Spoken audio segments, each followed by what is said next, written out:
Autumn fog swallowed Raynham Hall before Evelyn arrived. Architectural photographer Evelyn Hart carried restored antique equipment. She planned recreating England's most famous ghost photograph. The original image showed a veiled woman descending stairs. Locals called her Raynham Hall's mysterious brown lady. The caretaker, Thomas Reed, unlocked the mansion before twilight. He warned Evelyn never to photograph empty picture frames. Thomas quietly covered one black frame with velvet. They positioned Evelyn's camera beside the grand staircase. Sunset. Every painted face turned toward Evelyn. Evelyn exposed the first glass negative without incident. The developed plate showed someone standing behind Thomas. The brown woman covered her face with both hands. Thomas recognized Lady Dorothy from the ancestral portraits. The second exposure captured her halfway down the staircase. The third photograph showed Dorothy standing beside Evelyn. Her blurred hand pointed toward the portrait corridor. Suddenly, moths poured from beneath the covered black frame. Thomas removed the velvet despite his earlier warning. The black frame contained only a corridor reflection. Inside that reflection, Dorothy walked toward a locked door.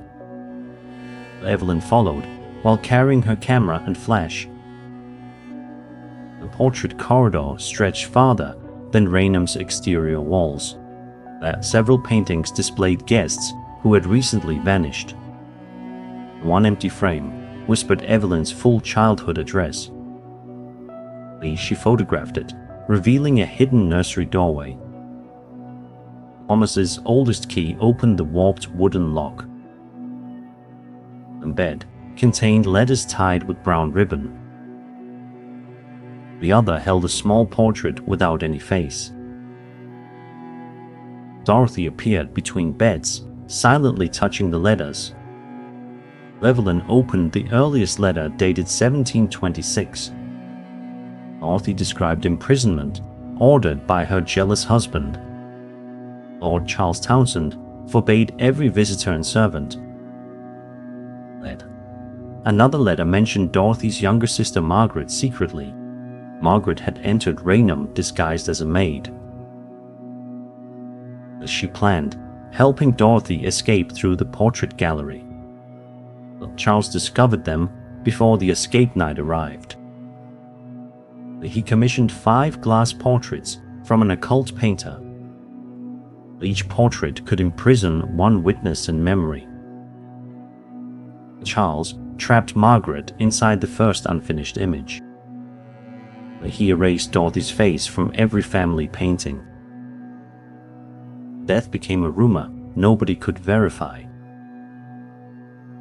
The famous staircase photograph captured her first escape attempt. However, the flash returned Dorothy without restoring Margaret. The remaining glass portraits stayed hidden throughout Raynham. They feared breaking one would release Charles instead.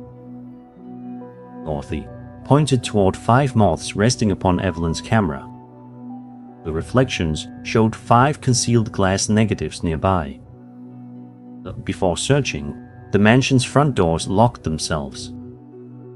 Every clock stopped while striking 1726 together. The guests attending the restoration preview froze inside rooms. Their shadows detached and entered nearby oil portraits.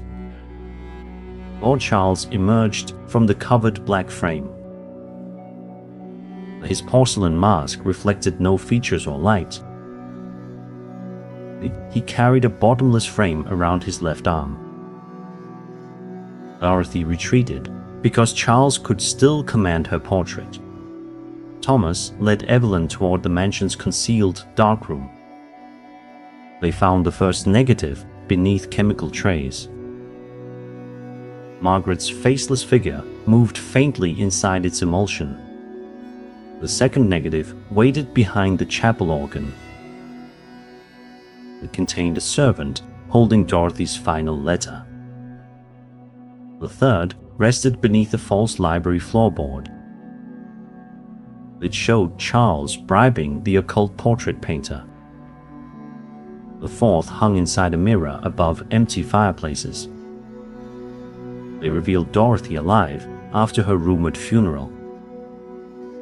The fifth negative remained inside Charles's moving black frame. Thomas remembered a skylight above the grand staircase. Dawn exposure could release every imprisoned witness simultaneously.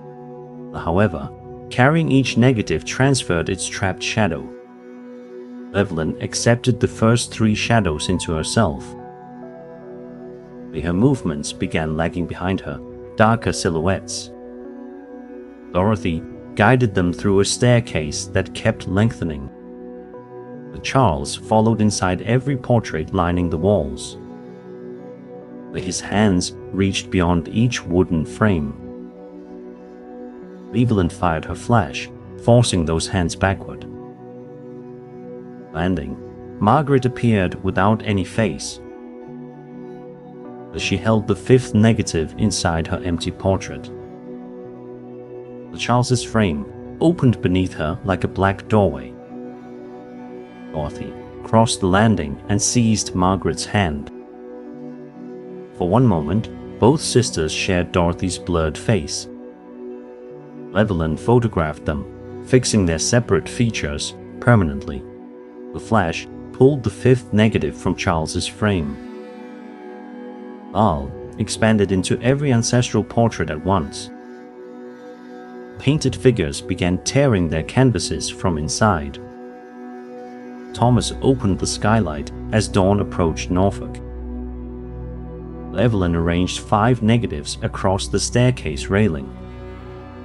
Charles offered returning her shadows for one photograph. That photograph would restore his face and authority. Evelyn aimed her camera toward the brightening skylight.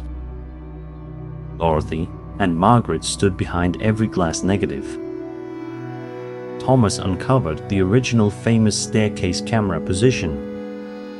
Sunlight touched the first negative, releasing one witness. Each following negative returned another stolen memory safely. The preview guests escaped their portraits and collapsed safely. Charles rushed upward while his black frame devoured stairs. Evelyn triggered every flashbulb together across Raynham. White light revealed Charles's mask covering Margaret's stolen face. Dorothy removed the mask and returned it gently. Margaret's features reappeared as Charles became completely faceless. The sisters pushed his empty frame beneath dawn exposure. Charles collapsed inside it like drying black paint. Thomas sealed the frame behind clear protective glass. Dorothy read a final letter beside Margaret quietly. Both women descended the staircase without blurred faces. At the final step, they dissolved into warm dust. Evelyn's missing shadows returned before sunlight filled Raynham. The mansion's portraits faced forward normally once more. The historians restored Dorothy and Margaret within family records. The hidden nursery became a memorial reading room. Evelyn exhibited the 5 negatives beside corrected explanations. Thomas kept Charles's black frame under constant daylight. No visitor vanished into paintings during the following year. Evelyn returned to photograph the peaceful staircase again. She stood behind her camera when its shutter clicked. The developed photograph showed Evelyn descending the stairs. Her real body had never left the camera position. Behind the photograph, Evelyn walked a faceless brown figure.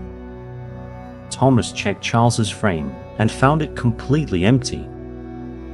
Across Raynham, every portrait slowly turned toward Evelyn. The newest empty frame whispered, "Please stand closer." Ashcroft Apartments looked ordinary by daylight, but its corridors changed after midnight. Ethan Vale began another overnight maintenance shift beneath gathering storm clouds. Elderly Mrs. Bell warned him again about footsteps behind apartment 404. Official floor plans skipped directly from apartment 403 to apartment 405. Residents sometimes heard a telephone ringing inside the missing space at night. Ethan blamed old pipes, loose walls, and the building's exhausted wiring system.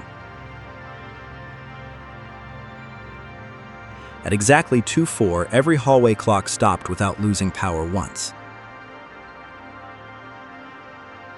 The fourth-floor camera filled with static, then revealed one additional doorway.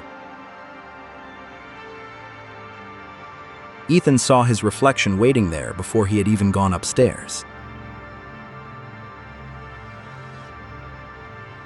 Carrying flashlight and keys, Ethan entered the silent elevator completely alone. The elevator opened onto a corridor where every ordinary sound had disappeared. Between 403 and 405, the wallpaper felt colder than winter glass. A telephone rang behind the wall, stopping whenever Ethan held his breath. One brass key on Ethan's ring began trembling toward the hidden wall. A dark door outline slowly surfaced beneath the faded floral wallpaper. A tarnished brass plate appeared, carrying the forbidden number 404 clearly. Through the peephole, Ethan saw a woman standing inside endless darkness. The woman raised one brass key and silently formed the name Evelyn. The hidden door unlocked itself before Ethan could choose to leave. Ethan followed Evelyn beyond the doorway as the real corridor vanished behind. An endless hallway stretched forward beneath lamps that breathed like sleeping lungs. Dozens of doors carried blank plates where apartment numbers should have been. Behind one door, a birthday dinner repeated without anyone remembering names. Another room replayed a farewell that never reached its intended destination. Whispers traveled through the walls, asking Ethan to remember forgotten tenants. Evelyn crossed beneath every lamp, yet cast no shadow across the carpet. A red telephone waited alone on a table beside the silent wallpaper. When Ethan answered, his own voice warned him never to trust Evelyn. Evelyn opened her palm, revealing the same key from Ethan's ring. She explained that one key remained unfinished when she disappeared decades earlier. The hallway belonged to Mr. Gray, a landlord without any human face. Mr. Gray recorded every tenant inside a black leather ledger nightly. Whenever a name faded outside, its apartment entered this hidden corridor. Evelyn discovered the ledger, so Gray removed her from every living memory. Apartment 404 preserved Evelyn's final night at exactly 2:04, forever unchanged. At the corridor's end, a new blank door slowly formed for Ethan. Ethan's reflection appeared inside that room, knocking from the opposite side. Evelyn said 4 service bell rings could reopen the real fourth-floor corridor. The unfinished key must unlock mailbox 404 before the fourth ring ended. To finish it, they needed Gray's original tenant file from archives. The staircase descended farther than Ashcroft's 12 floors could ever contain.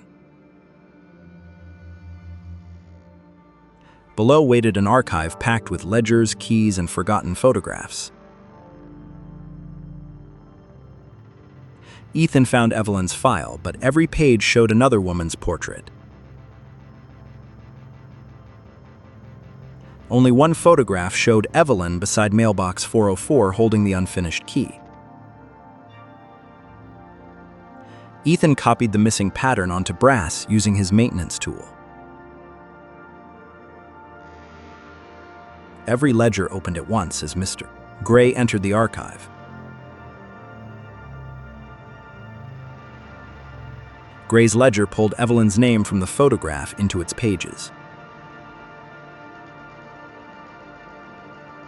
Without her name, Evelyn began dissolving into pale dust and rain. Ethan quickly seized the ledger page carrying Evelyn's nearly vanished name. The archive lights failed, and Gray appeared closer after every returning flash.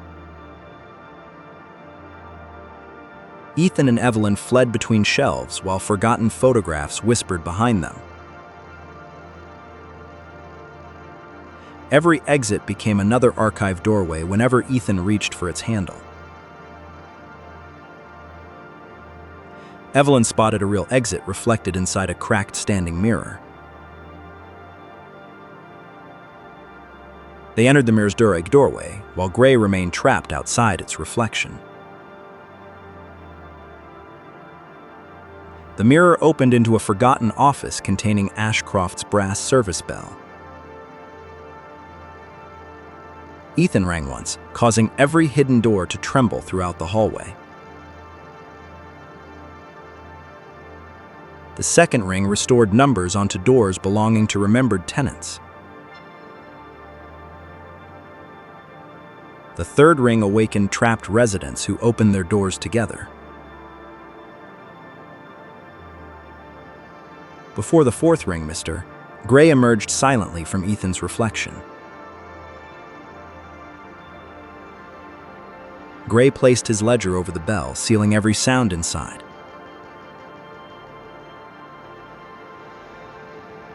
Freed residents surrounded Gray, repeating their own names until walls shook.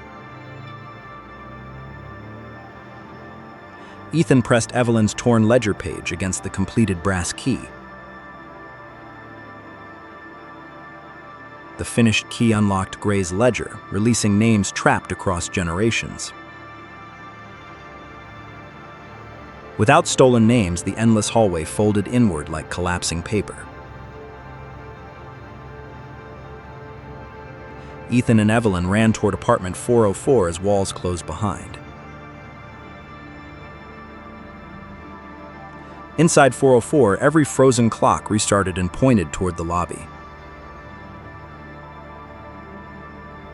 The apartment door opened directly into Ashcroft's empty lobby before dawn. A new mailbox labeled 404 appeared between the old brass compartments. Ethan turned the key as Evelyn rang the fourth service bell.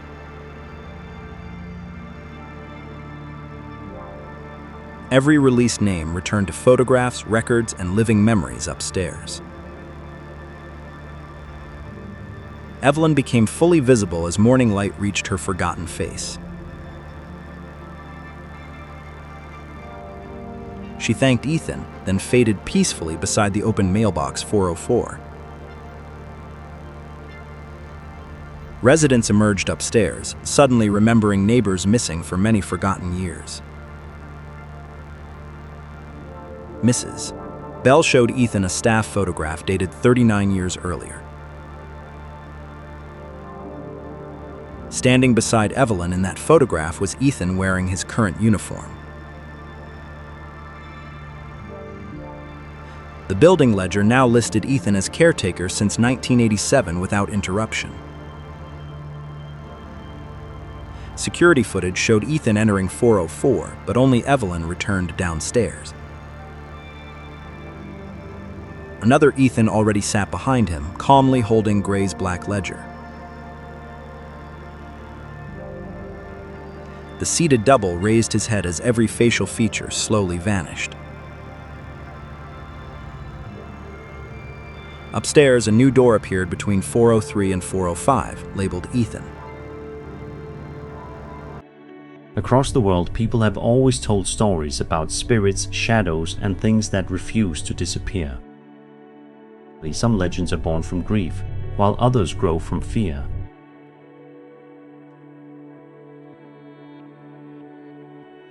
Sometimes a ghost story survives longer than the people who first whispered it.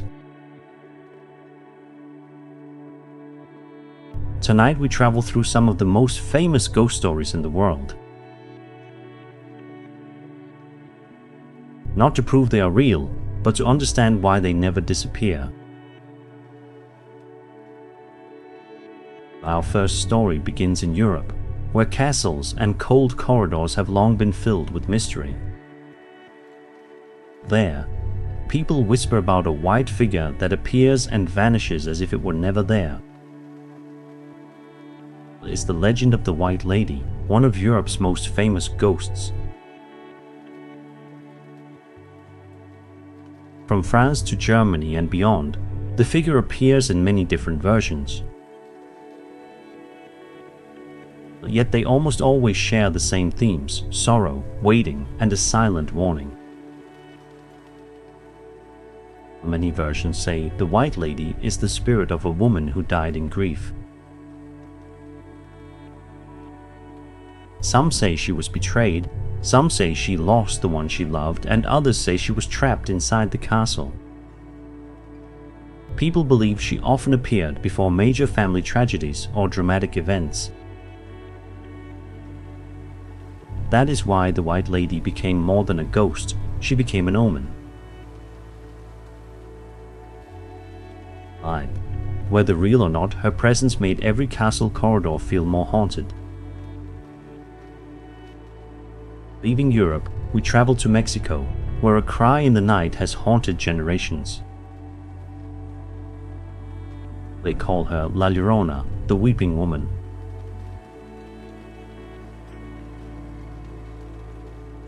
Legend says she was once a mother who, in despair, caused a tragedy that could never be undone. Afterward, her spirit wandered endlessly, crying out for her children. Many parents used the story to warn children not to wander out at night. That is what makes La Llorona so powerful. She is both a ghost and a warning. Her cry is not described as anger, but as grief that never ends. Some claim to have seen her near lonely roads beside rivers, canals, or lakes. Though the story has many versions, the image of the weeping mother remains alive across Latin American culture. From Mexico, we move to Japan, where a modern urban legend has unsettled countless people. She is Kuchisake Onna, the woman with the slit mouth. Legend says she appears at night and asks a simple question.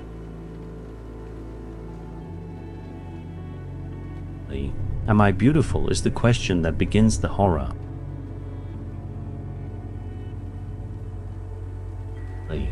In the legend, the wrong answer leads to frightening consequences. Its simple question helped the legend spread quickly among Japanese students. Kuchisake Onna is a classic example of how urban legends evolve in modern society. The fear does not need castles or forests. Sometimes it lives on familiar streets. Leaving Japan, we arrive in the United States, where a Tennessee home became linked to the famous Bell Witch. Unlike many ghosts that are merely seen, the Bell Witch was said to speak and torment the Bell family. The stories describe knocks, whispers, and strange disturbances inside the house. The Bell Witch stands out because it is tied to a specific place and family in American folklore. The tale gradually expanded from a local rumor into a national legend. What makes the Bell Witch memorable is not just the haunting, but the feeling that home itself is no longer safe. When the place meant to shelter you becomes the source of fear, the ghost story becomes personal. Next comes Ireland, where the deathly cry of the banshee became a symbol of tragedy. The banshee does not always attack. Her terrifying power lies in her cry. Legend says that when someone in a family is near death, the banshee begins to wail. That makes the banshee a messenger of fate, not just a wandering ghost. The deepest fear in this story lies not in her form, but in what the cry announces. The banshee shows that sometimes the true fear is not the ghost, but the loss approaching behind it. From Ireland, we move to Southeast Asia, where the legend of Pontianak remains deeply alive. Pontianak is often described as a female spirit appearing at night, linked to eerie laughter or strange sounds. Many tellings, she belongs to lonely roads and tree-filled places where fear grows easily. It stands out how this legend reflects very ordinary fears: darkness, isolation, and vulnerability. When everyday fear meets collective imagination, ghost legends become durable. Now we move out to sea, where another ghost ship lives in fog and salt wind. There's the Flying Dutchman, the most famous ghost ship in maritime legend. Sailors say the ship is doomed to sail forever, unable to make port. Those who see it often take it as a bad omen at sea.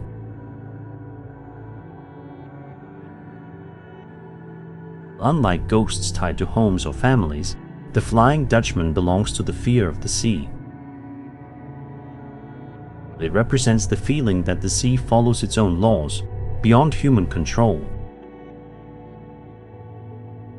Looking back, each culture seems to shape its own kind of ghost. Yet beneath their differences, they all speak about deeply human fears. Fear of losing loved ones, fear of abandonment, fear of darkness, and fear of the unexplained.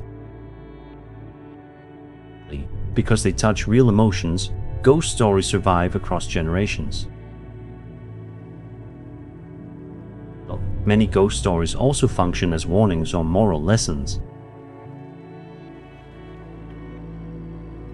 Some stories protect children from danger, while others remind adults that actions carry consequences. And some stories survive simply because humans enjoy being frightened from a place of safety.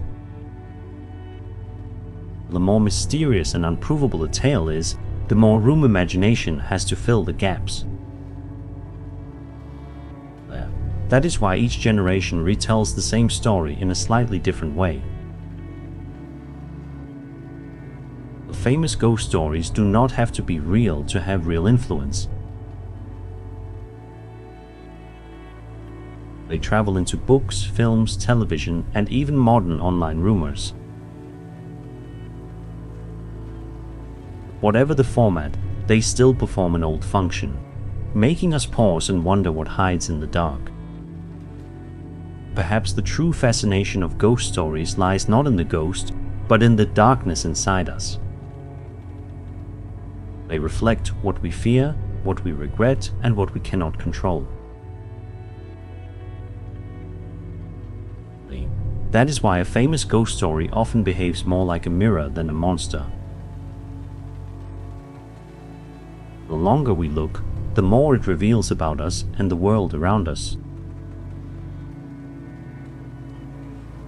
Some stories may have begun with real events and then changed over time. Others may simply be perfect creations of collective imagination. Either way, they help us understand the cultures from which they emerged. A ghost in a European castle is different from one on a Mexican river or in a foggy sea. Each place gives its fear a different shape.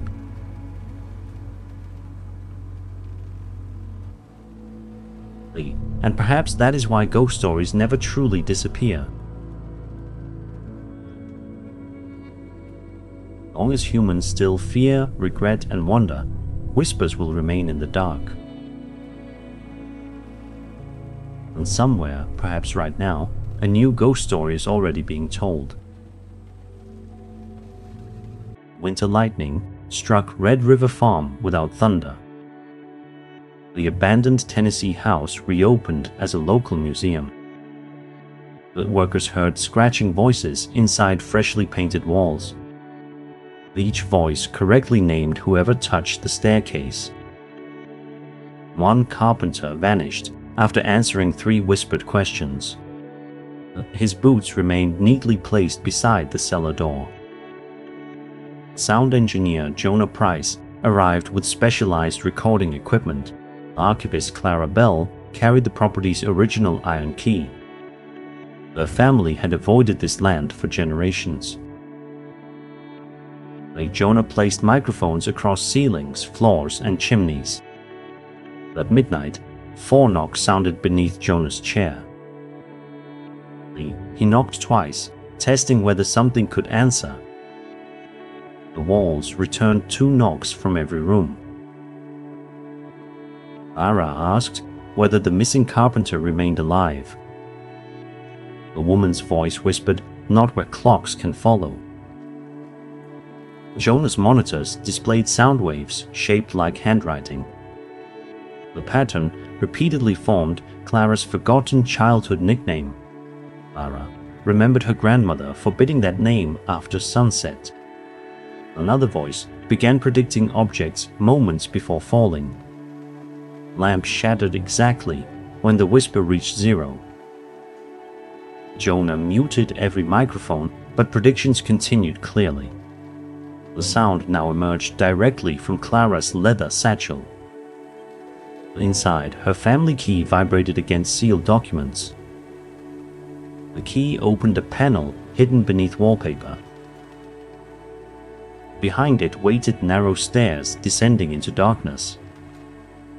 Clara recognized a hymn absent from modern church books. Jonah followed while his recorder played the melody backward. The cellar contained a classroom sealed beneath the farmhouse. A small school bell lay buried beneath packed earth. Clara's key fit perfectly inside its rusted base. Then turned, every desk filled with transparent children. A boy named Ezekiel stood beside the teacher's table. He pointed toward 13 names scratched beneath floorboards. The missing carpenter's name appeared as the newest carving. Ezekiel rang his bell once, opening an old memory. The classroom became a crowded school from 1820. Kate, a quiet healer, taught children reading there. The Reverend Josiah Carter publicly called her a dangerous witch. Actually, Carter hid fraudulent deeds inside church hymnals. Kate discovered those deeds while teaching children letters. Ezekiel copied every stolen boundary into his notebook. But Carter locked the schoolhouse before a winter storm. He rang the church bell, drawing lightning toward roofs. Kate rescued 12 children through a narrow root cellar. Ezekiel remained behind, protecting the notebook from Carter. Carter buried Ezekiel's bell beneath the future farmhouse. He blamed Kate, creating Tennessee's most enduring haunting. The trapped children repeated questions nobody had answered. Every dishonest reply added another name beneath floorboards. Clara realized her ancestors had signed Carter's false deeds. Her family key had sealed the classroom afterward. 13. Heavy footsteps crossed the farmhouse directly above. The classroom walls stretched upward like breathing wooden ribs. Jonah's headphones filled with the missing carpenter's voice. He begged them never to ring Ezekiel's bell again. Kate appeared behind the children, shaking her head. Carter was returning through every unanswered household question. Above ground, neighboring residents walked barefoot toward the farm. They each carried a family document with missing signatures. Their shadows moved separately, pulling them toward the cellar. The faceless preacher appeared within the parlor mirror. Carter held a cracked silver bell and rope. Every ring erased one memory from Clara's family line. Clara forgot her father's face before Jonah stopped Carter. Ezekiel showed them a path toward the ruined church. His bell required 13 honest rings before sunrise. Each ring would return one stolen family boundary. However, Clara would lose one personal memory afterward. Jonah proposed recording every memory before each ring. Clara described birthdays, voices, recipes, and childhood rooms. Jonah stored copies across several disconnected analog tapes. They carried Ezekiel's bell through freezing rain outside. The sleepwalking neighbors followed across muddy tobacco fields. Kate guarded the rear, scattering chalk beneath their feet. Every chalk mark became a doorway blocking Carter's shadows. The ruined church tower leaned over a flooded graveyard. Clara placed Ezekiel's bell beneath the empty tower. She spoke one true family confession before ringing. The first strike returned farmland to a widow's memory. Clara immediately forgot her childhood home's front color. Jonah played the recorded memory, but she felt nothing. They continued as Carter approached through the graveyard. The sixth ring released the missing carpenter from shadows. He awakened beside the farmhouse cellar, remembering everything. The ninth ring restored Ezekiel's notebook inside Clara's hands. Its pages showed Carter's final theft beneath the church. Carter had stolen Kate's real name from her grave. Without it, she could warn people but never leave. Carter's bell spoke using Clara's deceased mother's gentle voice. The voice promised every memory back for silence. Clara almost lowered Ezekiel's bell before Jonah intervened. He reversed the recording, revealing Carter beneath each word. Kate wrote her true name across Jonah's sound waves. Clara spoke that name and rang the 10th bell. Kate became solid enough to seize Carter's rope. The 11th ring shattered his silver bell completely. The 12th restored every child's stolen testimony publicly. Carter transformed into a towering shadow beneath rafters. He wrapped Clara with ropes made from erased signatures. Ezekiel stepped forward, carrying the final honest confession. Clara's ancestor had helped Carter hide the burning notebook. Clara accepted that truth and rang the 13th bell. Every church route burst upward around Carter's shadow. The children pulled those roots toward the flooded graves. The carter disappeared beneath soil without another spoken curse.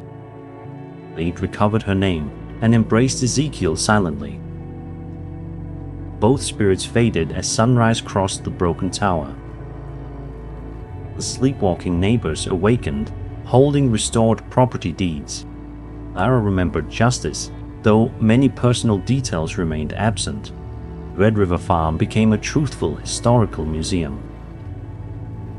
The cellar classroom reopened, with all 13 names displayed. Visitors reported no scratches, predictions, or midnight questions. Lara kept Ezekiel's silent bell behind protective glass. 1 year later, Jonah installed a museum audio guide. The new device answered visitors using recorded historical facts. At closing, Clara asked whether Carter was truly gone. The unplugged speaker replied before Jonah reached the switch. The woman's voice said, "He is gone, not listening." Then 13 knocks traveled slowly inside every museum wall. The final knock came from beneath Clara's own heartbeat. The spring rain covered Himeji Castle's white walls silently. Restoration architect Aiko Mori inspected the closed western tower. The workers had uncovered a stone well beneath scaffolding. Every night, a woman counted slowly from below. The voice always stopped after the number 9. The 10th count became a scream inside metal pipes. The historian Ren Sato arrived carrying forbidden household records. The caretaker Miyu Tanaka ordered everyone away before sunset. Aiko refused because fresh cracks crossed the tower walls. Those cracks formed 10 circles around the sealed stones. Len photographed them, but only 9 circles appeared. The missing circle appeared reflected inside Aiko's flashlight. Miyu handed Aiko one blue porcelain fragment reluctantly. The shard warmed whenever the counting voice approached.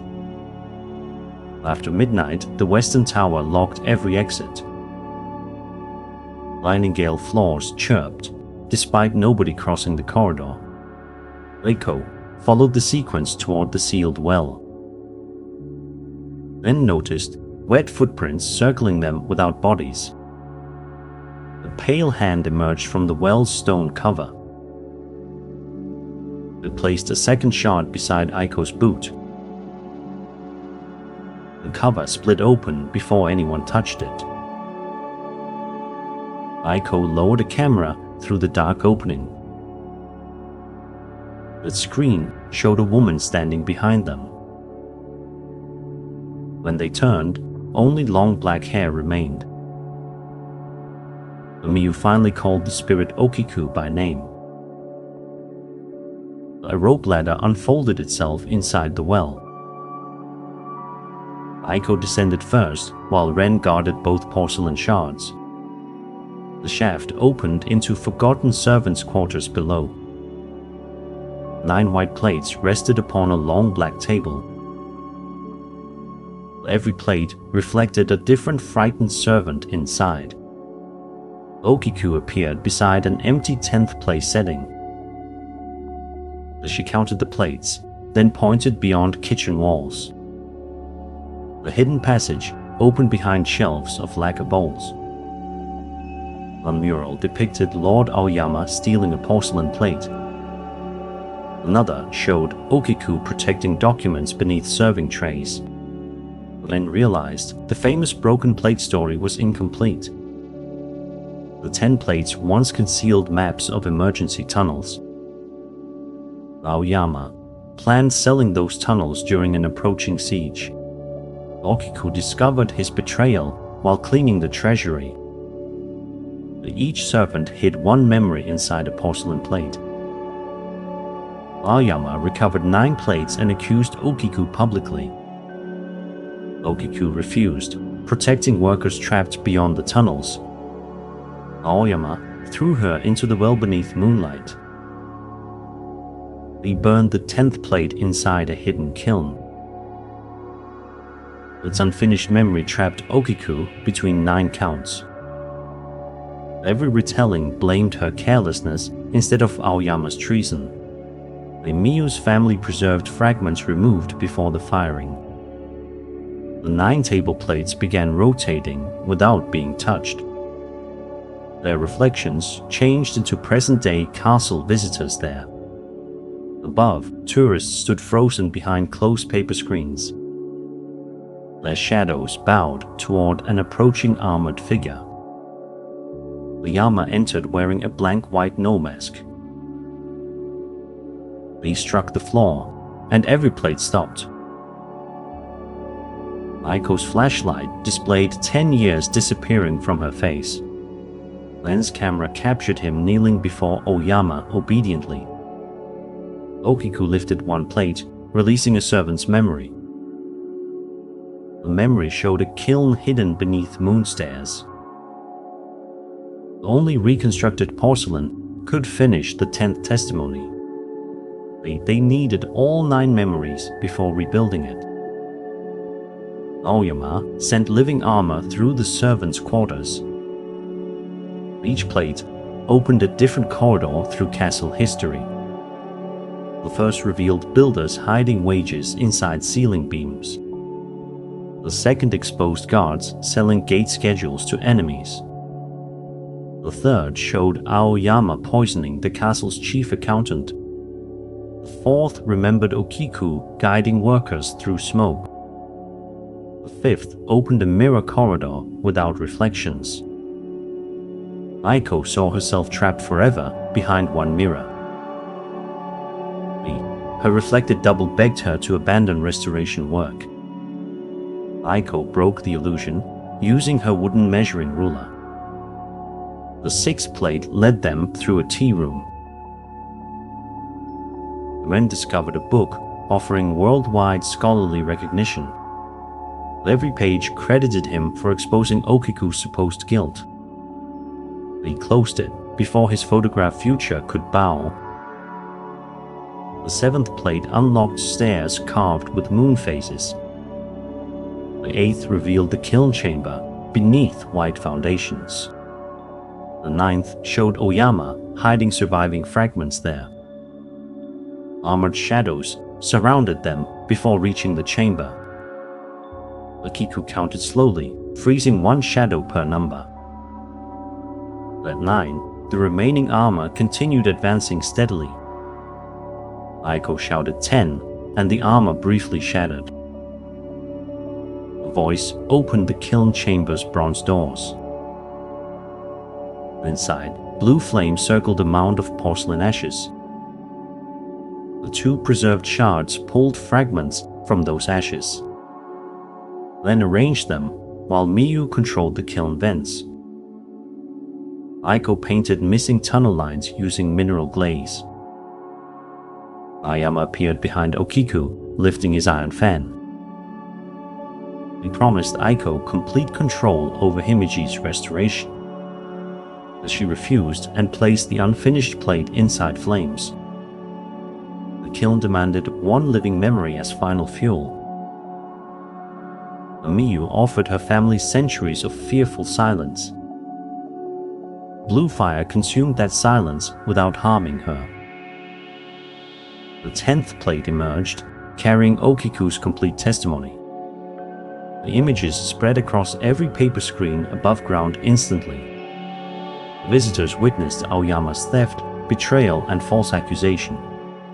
The snow mask cracked across its empty expression. 9 restored memories flew from plates into Okiku.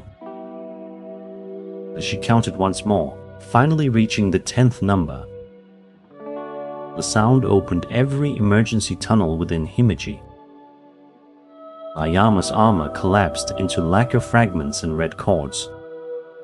Okiku pushed his broken mask toward the waiting well. The well swallowed him without splashing any water. All frozen visitors awakened as the tower doors opened.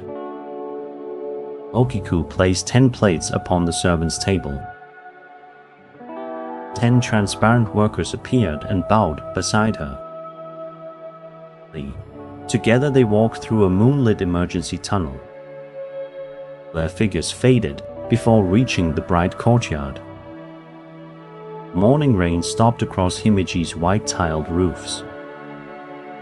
Aiko documented the hidden workers and corrected museum records.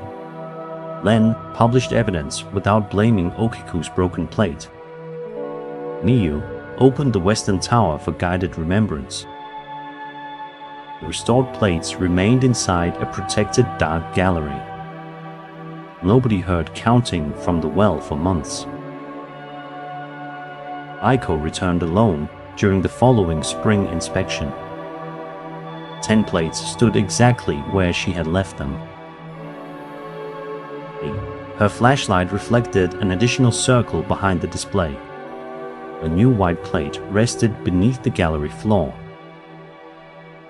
Its glaze showed Aiko descending the well alone. From below, Okiku's voice calmly counted past 10.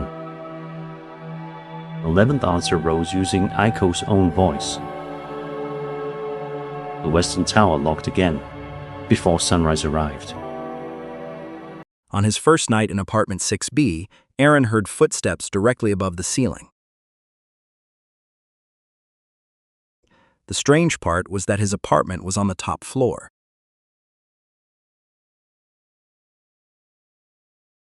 The footsteps crossed from the living room to the bedroom, then stopped directly above him.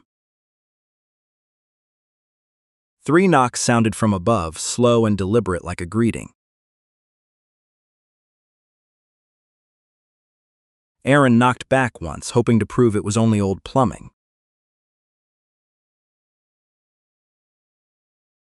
From above, a knock answered from the exact spot beneath his hand. The next morning, the manager said the roof held only water tanks and vents. But when Aaron mentioned the knocking, Mr.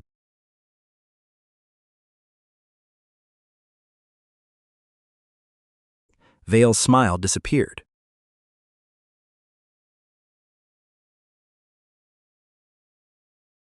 He warned Aaron never to open his apartment door after 3 in the morning. On the second night, the footsteps returned at exactly 3:13 a.m. This time, the footsteps were not above him. They were moving through the hallway. The sound stopped outside the front door of apartment 6B. 3 knocks came from the other side.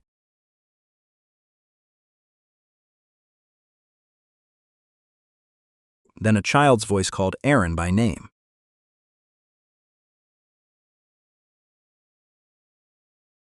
He looked through the peephole, but the hallway was completely empty. When he turned around, an old envelope lay in the middle of the living room. Inside was a drawing of a little girl standing before a door marked 7. In the corner was a clock without hands and 3 small circles. Aaron decided to inspect the emergency stairs before sunrise.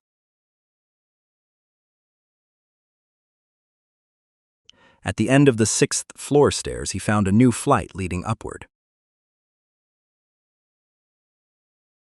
The wall that once blocked the way had vanished, revealing a 7th floor. The corridor mirrored the 6th floor, but everything looked decades older. The doors began with 7A and ended at one door with no number. A pair of dusty children's shoes waited before it.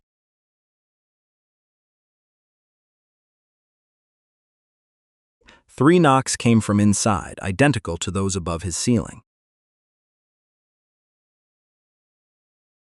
A girl named Mina appeared behind him at the far end of the corridor.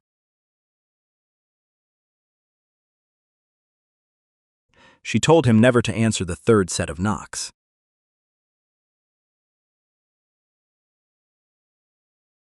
According to Mina, the 7th floor appears only to people the building is about to forget. The unnumbered door was where the building kept everyone it had erased. To survive, Aaron had to leave the 7th floor before the clock reached 3:13 again. Aaron ran back to the stairs, but found only a solid wall. Mina said the exit opens only when the chosen person remembers what the building wants erased. Among them, Aaron found a photograph of himself moving in years ago. The back showed today's date, but the year had been scratched away.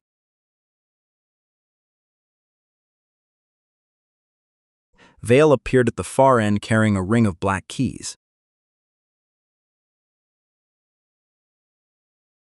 He said the building needed one living person to keep the 7th floor alive. Mina had been the previous keeper until Aaron was chosen. If Aaron stayed, Mina would be returned to the world.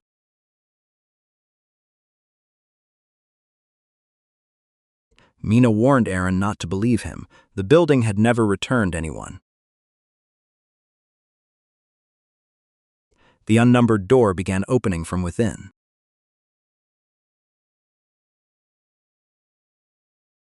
Beyond it was not a room, but countless apartments stacked inside one another. Each apartment held a tenant erased from the world's memory.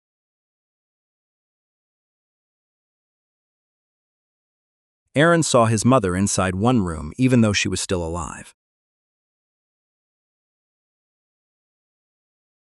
The building used memories to lure its chosen victims inside.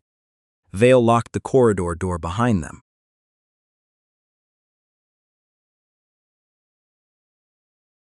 Aaron remembered the first knock and realized it came from his future self. If trapped, he would become the source of every footstep he had heard. The only way to break the loop was to create a sound that had never happened. Aaron pulled an ancient fire alarm mounted on the 7th floor wall. The alarm rang and the entire corridor began to shake.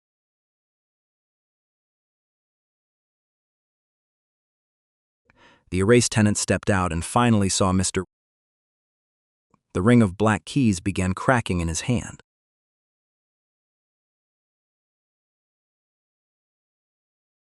Mina led Aaron through the corridor as the stairwell wall reopened. Vale called Aaron's name and the doors tried pulling him back.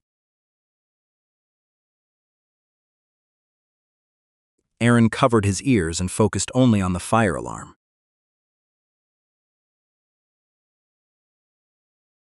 Mina stopped at the final step of the 7th floor.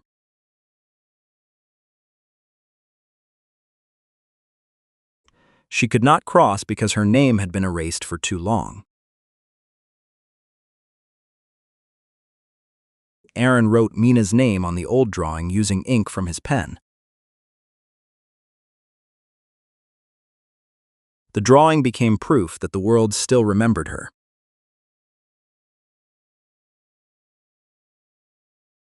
Together they crossed before the 7th floor collapsed.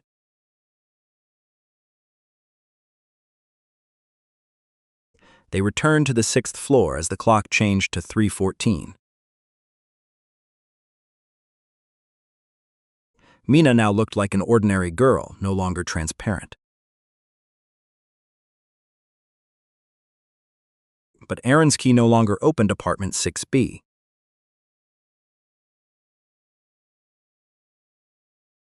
Another family was sleeping inside. Vale had vanished from the manager's desk.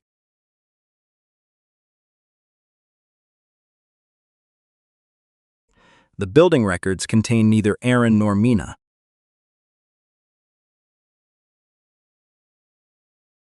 They left the building before dawn and never returned.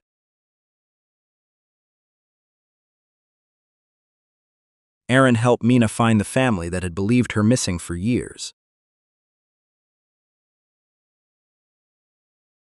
For several weeks, every mysterious knock stopped.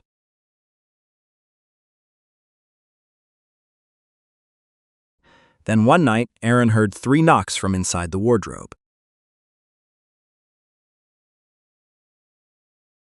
When he opened it, he found only the coat he had left in apartment 6B.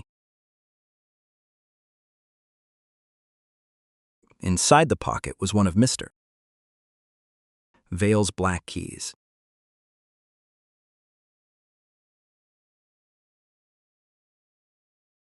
The key turned by itself and pointed toward the wall.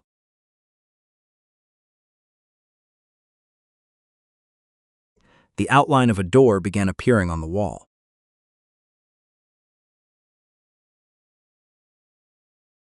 Behind it was the 7th-floor corridor, now completely empty. At the far end, the new manager's plaque showed Aaron's face.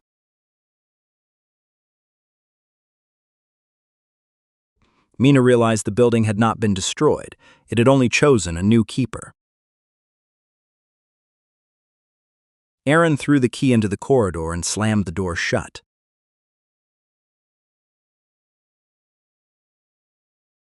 But the next morning, the same key was back in his pocket.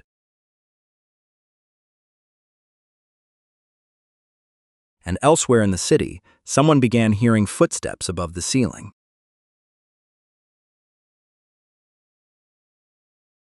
Radio journalist Elena Cruz arrived before sunset alone. The tourists had vanished along Xochimilco's southern canals. Each disappearance followed a woman's distant midnight crying. Elena suspected the recordings contained something deliberately hidden. Every captured sob ended with her own surname. The boatman, Mateo Rojas, refused every generous payment offered. He said the canals remembered names better than families. Elena played the tape, and Mateo immediately paled. The crying woman was calling from the forbidden channel. Mateo finally agreed after Elena revealed her grandmother's pendant. Mateo recognized it from an abandoned chapel shrine. They launched as evening bells faded behind Mexico City. The fog gathered, although the warm night remained completely windless.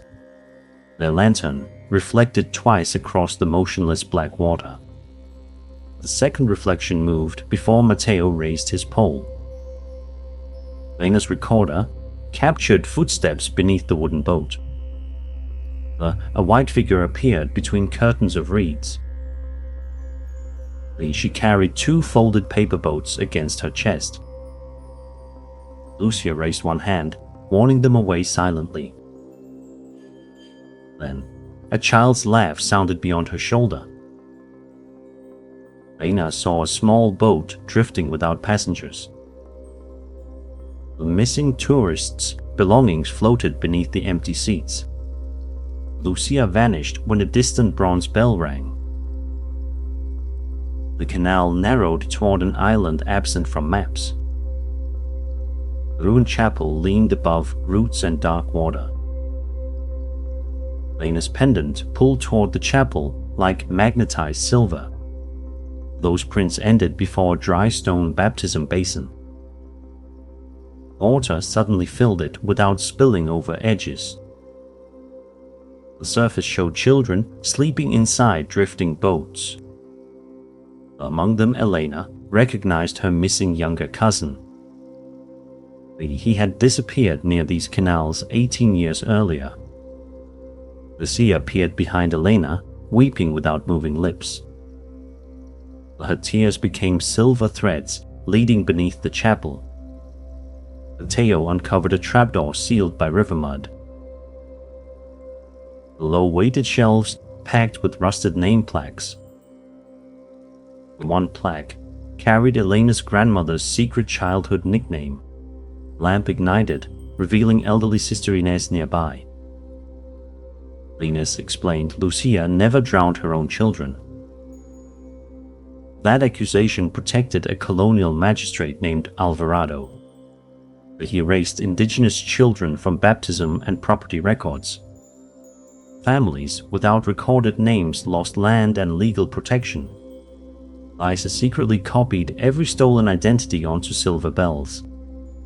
Alvarado discovered her work and flooded the courthouse cells.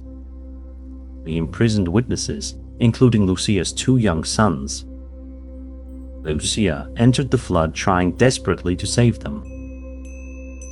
Alvarado survived by sealing himself inside the archive. His curse transformed grief into the famous murderous legend. Lucia's crying actually warned children before canals opened. The missing tourists had followed Alvarado's borrowed child voices. Black reeds erupted through windows and wrapped the walls. Outside, dozens of small boats entered the channel. Weeping children sat upright inside each drifting vessel. The tall masked magistrate stood upon the central boat. Don Alvarado wore chains strung with stolen name plaques. He raised his gavel, and every parent stopped moving. Lena's recorder announced a verdict using her own voice. The children were declared nameless before midnight's final bell. Inez said the silver bells remained beneath drowned courtrooms. Returning those names could collapse Alvarado's false legend. Don Mateo opened an old map stitched inside his poncho. It revealed stone stairs descending below the black whirlpool. Lucia offered Elena 1 paper boat containing candlelight. The flame would survive only while Elena remembered truth. They entered the water as Alvarado's gavel struck again. The canal opened around them like folding black glass. Elena heard her grandmother singing beyond submerged doors. The voice begged Elena to abandon strangers and return.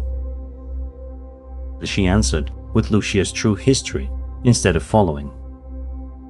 The false grandmother dissolved into drifting black reeds. At the bottom stood Alvarado's perfectly preserved courthouse. The ghostly clerk stamped blank pages behind cracked desks. Each stamp removed another face from family photographs above.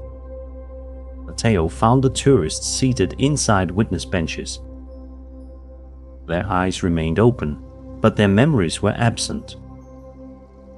Alvarado invited Elena toward the magistrate's raised platform. He offered worldwide fame for repeating Lucia's accusation. For one moment, her paper boat flame nearly died.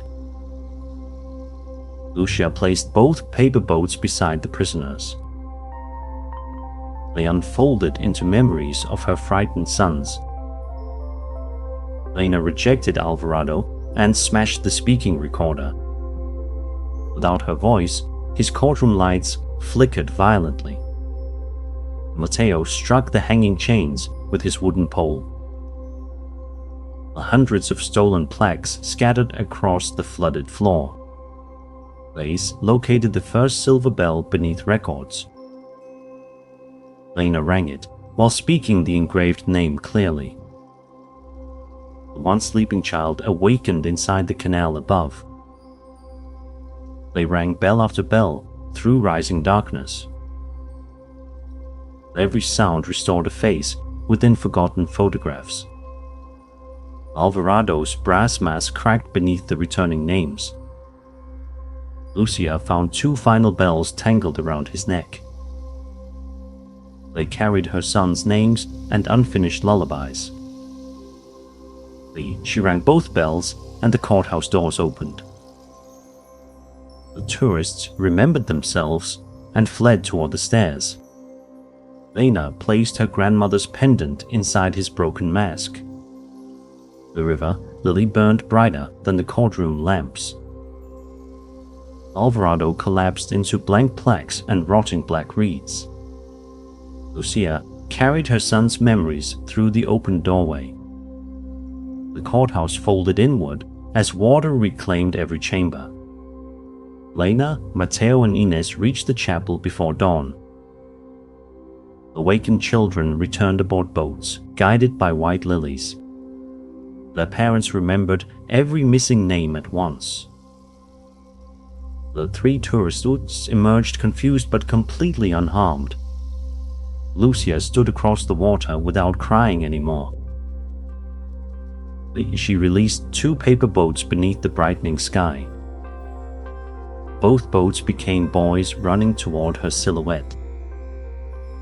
Then, all 3 figures dissolved among silver morning mist. Vane broadcast Lucia's true story without sensational claims.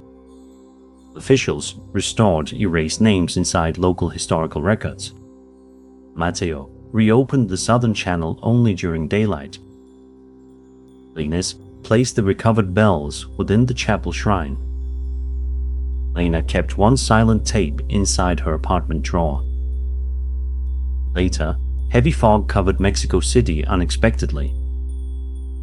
Every radio frequency began broadcasting quiet river water. Lena's sealed tape turned by itself inside darkness. The woman cried once, using Elena's perfect voice. The final whisper called another journalist's hidden surname. Outside, 2 paper boats waited beneath Elena's window. Across their folded sides appeared fresh silver river lilies. Far away, an unknown canal opened before midnight. The shear's warning had ended, but the river continued listening. Some trains appear on every schedule, while others should never arrive anywhere at all. Kenji, a tired 29-year-old office worker, reached the station after another late shift. He missed the final train by seconds, and the station closed around him. Heavy rain and a dying phone forced Kenji to remain inside until morning. While waiting, he remembered the younger sister he had lost many years earlier. He often imagined her voice, but tonight it came from the unlit tunnel. The platform lights flickered as freezing wind carried a deep metallic groan. A silver-gray train without any number slowly emerged from the darkness. Black windows reflected Kenji while broken symbols flickered above, then vanished. The empty doors opened, and Kenji hesitated before the silent carriage. A warning bell sounded, and he entered just before the doors closed. Dust filled the carriage, where silent passengers guarded strange personal belongings. Their clothes came from different decades, yet none answered Kenji's question. An impossibly tall conductor appeared, hiding a completely blank face beneath his hat. He offered a blank ticket and warned Kenji never to leave at Platform 0. The punch clicked, darkness fell, and the faceless conductor disappeared without leaving a mark. A pale schoolgirl now sat across from Kenji on the previously empty seat. She called herself Aiko and quietly said he should never have boarded. Kenji asked their destination, but Aiko said the passengers had forgotten home. The train passed empty stations, including one filled with hundreds of open umbrellas. At the next station, rows of abandoned shoes faced the railway tracks. A missing person tag marked one suitcase, while an old family photograph faded nearby. Aiko revealed that every passenger had once disappeared from the outside world. The train collected people forgotten, misplaced, or slowly erased from living memory. Their journey ended at Platform 0, where forgotten names waited without owners.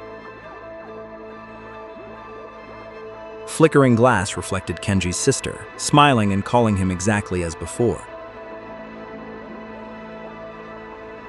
Aiko seized his sleeve and warned him not to answer the familiar voice. The train slowed through darkness as weak yellow lamps emerged inside the fog.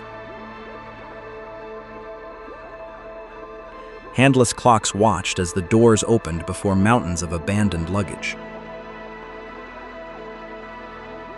Beneath one yellow lamp, Kenji's sister waited in her familiar dress.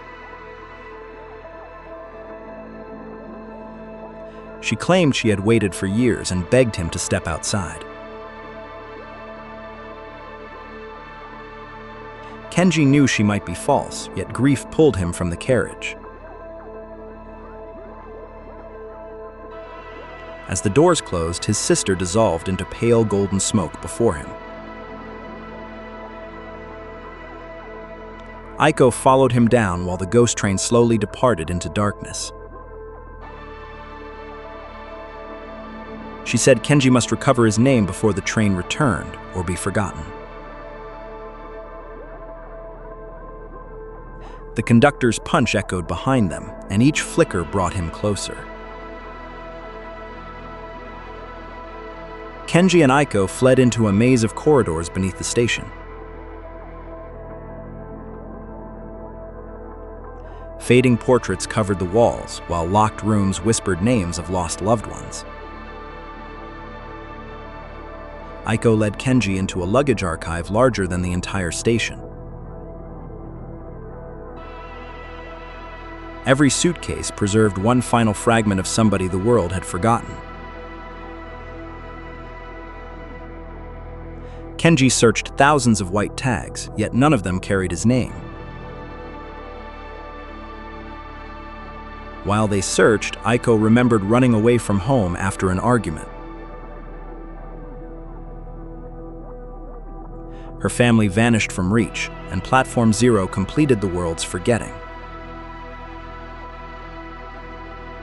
Slow footsteps entered the archive, and each blackout placed the conductor nearer. Aiko pulled Kenji through a narrow passage toward a wall of hanging tags. Among thousands of old labels, a newly written tag bearing Kenji's name glowed. Kenji tore it free, and the entire underground station began violently shaking. From the darkness, the ticket punch snapped repeatedly like a merciless countdown. Aiko led Kenji through a service tunnel lined with pulsing red lights. The conductor stopped walking and appeared beneath each light whenever darkness passed. They reached an abandoned control room and saw the ghost train returning. The platform gate remained locked, and the ancient control panel was completely dead. Aiko touched the panel and awakened it using her final surviving memory. The gate opened, but Aiko's transparent body began fading faster than before. Kenji held her hand and begged her to leave the station with him.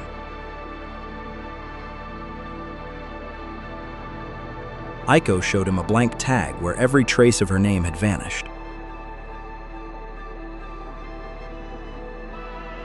She could not leave because the outside world had forgotten her too completely. The conductor appeared at the corridor's end and raised his metal punch. Aiko pushed Kenji through the gate, then locked herself on the other side. Smiling for the first time, she asked Kenji to remember her name.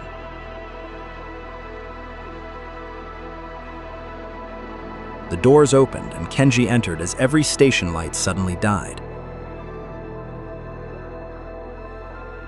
When the lights returned, both Aiko and the faceless conductor had disappeared. Kenji held his name tag tightly until city lights returned beyond the windows. Before dawn, the ghost train stopped where his terrible journey had begun. The moment Kenji stepped outside, the train vanished into the empty tunnel. At home, his own key no longer opened the familiar apartment door. His mother answered and stared at Kenji as if he were a stranger.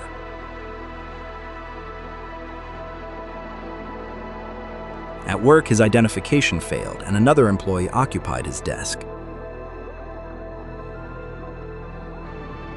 Nobody remembered Kenji or believed he had ever worked there beside them. Every family photograph on his phone had completely erased Kenji from the image.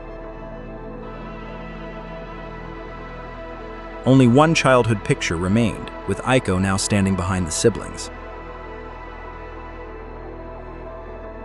That evening, Kenji returned to the station seeking proof of the impossible journey. Near the closed platform, he discovered a wall covered with missing person photographs. A new photograph showed Kenji wearing the same coat and scarf from last night. Beneath it appeared his disappearance date, although he stood directly before the board. From the tunnel, metallic wheels began echoing through the station once again. The lights flickered, and a young woman's voice softly whispered Kenji's name. This time, he immediately knew the voice did not belong to his sister. Aiko called from behind the black window of the returning ghost train. In her pale hand, a white ticket now clearly carried Kenji's name. Mara started another overnight security shift inside the aging apartment tower. Official plans showed only 3 basement levels beneath the 40-story building. After midnight, the elevator panel sometimes illuminated a hidden B4 button. Mara initially blamed faulty wiring and documented every strange occurrence carefully. Security footage showed former residents entering long after their recorded deaths. None of those figures ever appeared leaving the elevator on another floor. One stormy night, rain covered the lobby windows with trembling reflections. Mara saw a small boy standing alone inside the open elevator. She recognized Eli from a missing child notice displayed near the mailboxes. Eli whispered that his mother still waited somewhere beneath basement 3. Mara entered only to guide the frightened child safely back outside. The doors closed instantly, and every button went dark except B4. The elevator descended far longer than the building's foundation should allow. In the mirror, Mara's reflection stood facing backward instead of forward. The doors opened onto a decaying copy of the apartment building. Behind them, the B4 button vanished, and the elevator refused every command. Endless concrete corridors stretched far beyond the reach of Mara's flashlight. Apartment doors carried numbers belonging to residents dead for many years. Faint voices behind locked doors repeated names they barely remembered anymore. Some trapped spirits had already lost every feature from their faces. Eli struggled to remember his apartment number and his mother's full name. His missing silver name bracelet remained locked somewhere inside lost property. Mara learned a maintenance key could open stairs leading toward Real B3. The emergency door would seal permanently when every clock reached 3:13. A tall, faceless manager watched them silently from the distant intersection. He carried a black resident ledger and one heavy metal stamp.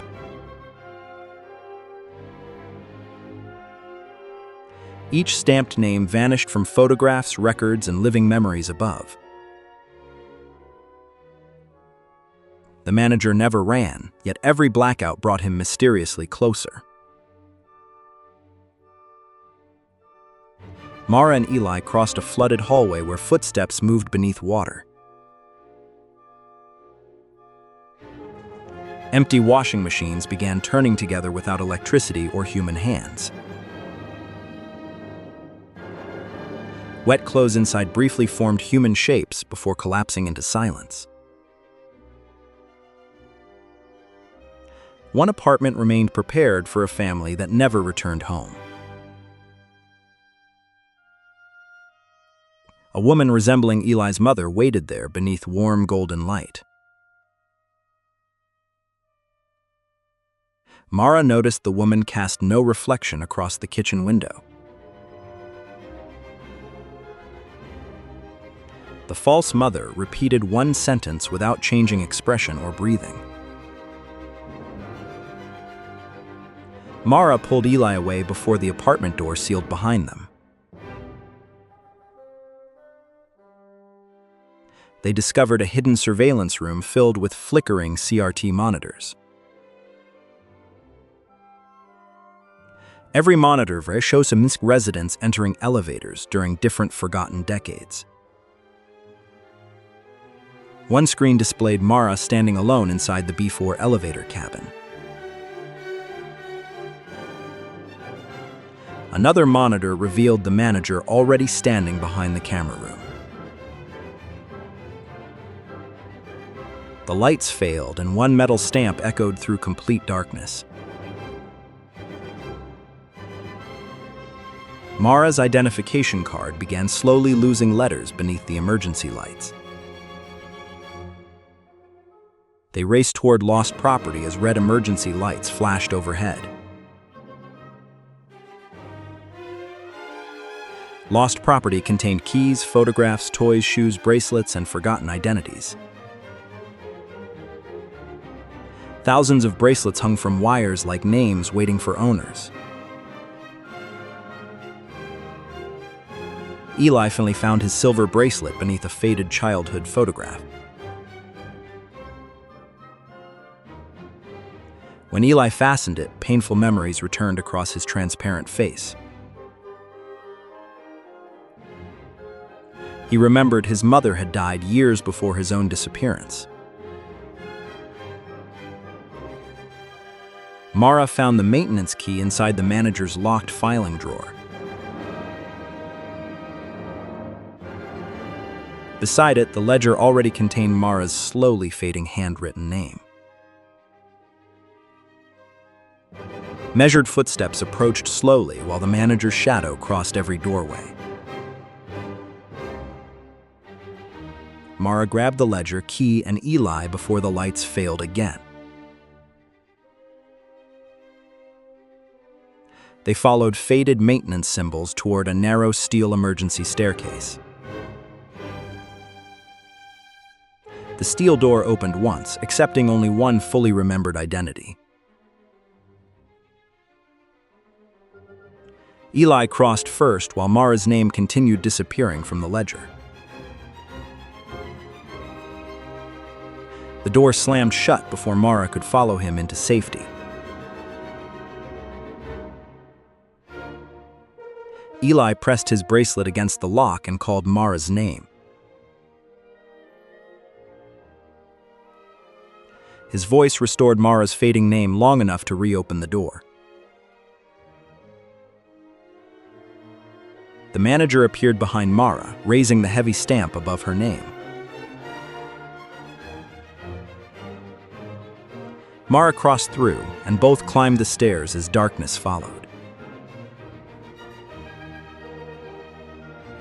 Every emergency light turned black as the manager entered the staircase.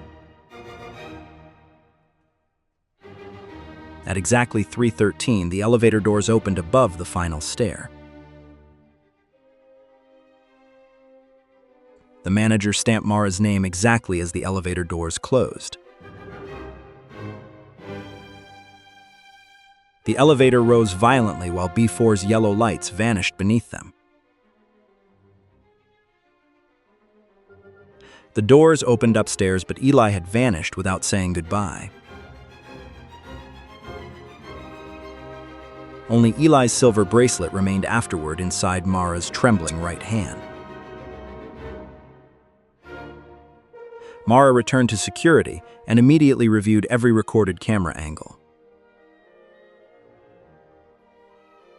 The footage showed Eli entering the elevator entirely alone during the storm.